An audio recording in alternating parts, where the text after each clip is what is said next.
To be an apostle is to be a pawn of the God Hand, a wicked cog in the machine of evil.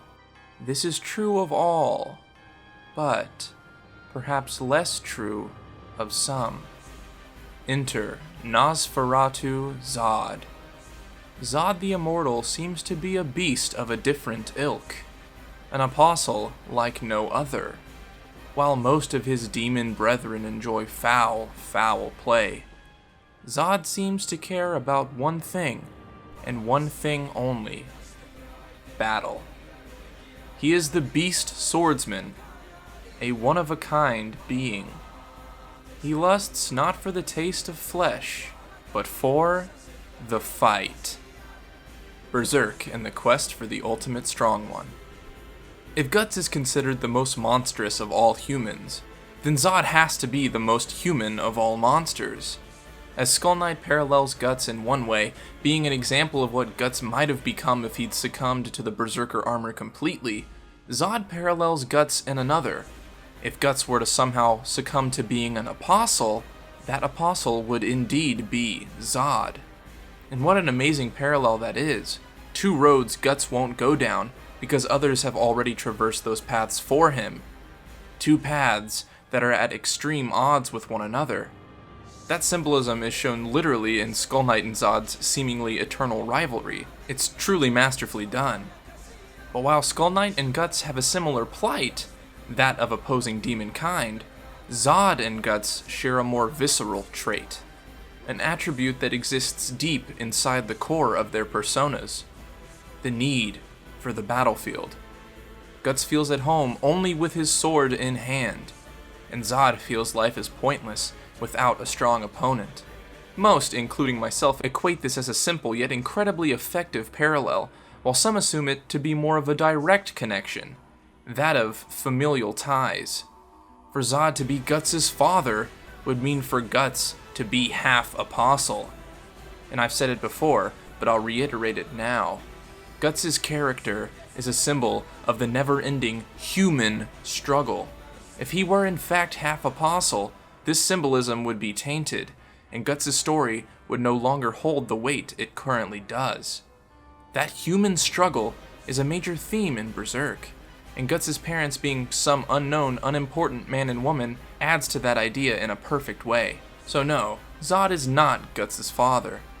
What could potentially make some sense though, but will most likely never be touched on, is if Zod were Guts' great, etc. grandfather, before Zod ever became beyond human.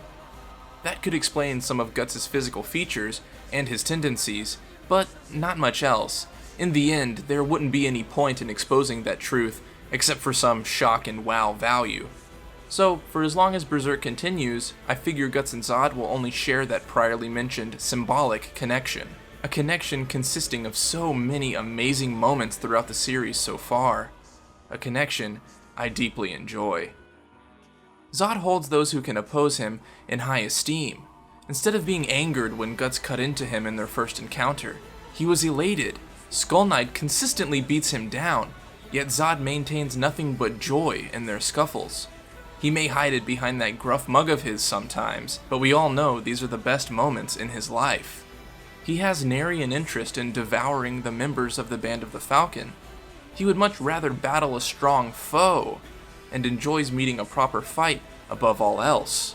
So when a new challenger comes to Zod in a dream, and beats his dream self so hard that he's physically affected in the real world once he awakens, you know Zod is going to hold that entity in the absolute highest regard.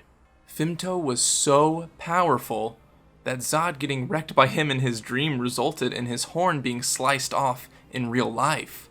How? Well, God Hand don't really conform to the general rules of the Berserk world, and the dream world kind of overlaps with the astral world, which is where the God Hand reside. They're seriously overpowered, to say the least. So, obviously, Zod's loyalty, seemingly absent beforehand, is now lying solely with Griffith. If a God Hand member had approached him in another manner prior to this, he would have been forced to do their bidding, as all apostles must, as seen with Ganishka, and as is simply in their nature. But Zod's journey toward his eternal bidding of the God Hand had a more fitting approach. His values remain unwavering, his character uncompromised. Of course he would answer to the supreme power that could so easily defeat him, not out of fear like Ganishka, a sweating pup whimpering before his abusive master, but out of respect. He has found his ultimate strong one. The reason I so immensely enjoy seeing Zod appear on the pages of Berserk is that he is still surprisingly human, in almost every way. This is true with most of Griffith's Neo-Band of the Falcon members, but Zod was the pioneer of this general idea. He goes about his life as if he weren't an apostle at all. He's smart, he's level-headed, he's supportive, and he doesn't even need to give in to the thing he's known best for.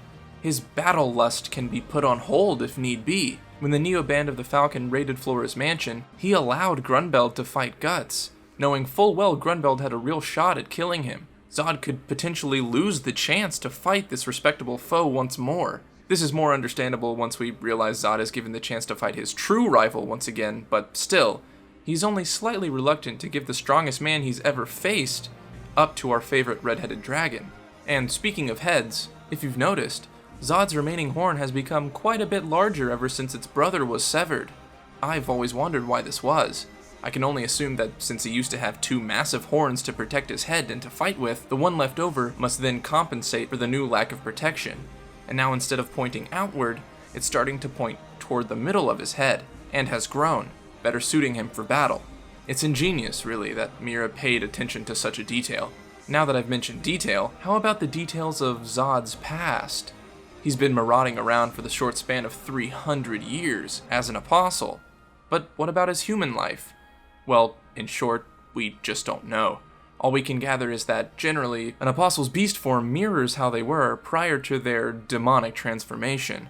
Zod was most likely a warrior of magnificent skill, much like Guts is now, unparalleled in his time. I would probably prefer a backstory on Zod before anyone else in all of Berserk, as long as that backstory involves Skull Knight's first bout with him, that is. I want to see Zod become an apostle, and that underworldly lust for battle be satiated by our favorite metal skeleton. On that note, I would really like to see Zod's battle lust shine through more than it has recently. He's been fighting, but not in any interesting ways. The Hydra fight was neat, but is that anything compared to what we've seen before? And that brings us to the real event us Berserk readers all need to see, one we thought might happen at the time of Flora's burning mansion, and later during Ganishka's reckoning, yet has eluded us each and every time. The third, and assumed final battle between Guts, the Black Swordsman, and Zod, the Immortal. Guts is the strongest he's ever been, and Zod has only witnessed that power, not experienced it firsthand. Guts in his berserker rage could very well be too much for the world's most seasoned apostle. Guts already gave Zod a run for his money at the Hill of Swords, and that was without his armor. But only time will tell. In the end, Zod remains my favorite apostle, and I can't wait to see what else Miura has in store for him. Thanks for watching, and may the God Hand bless you with a fist bump.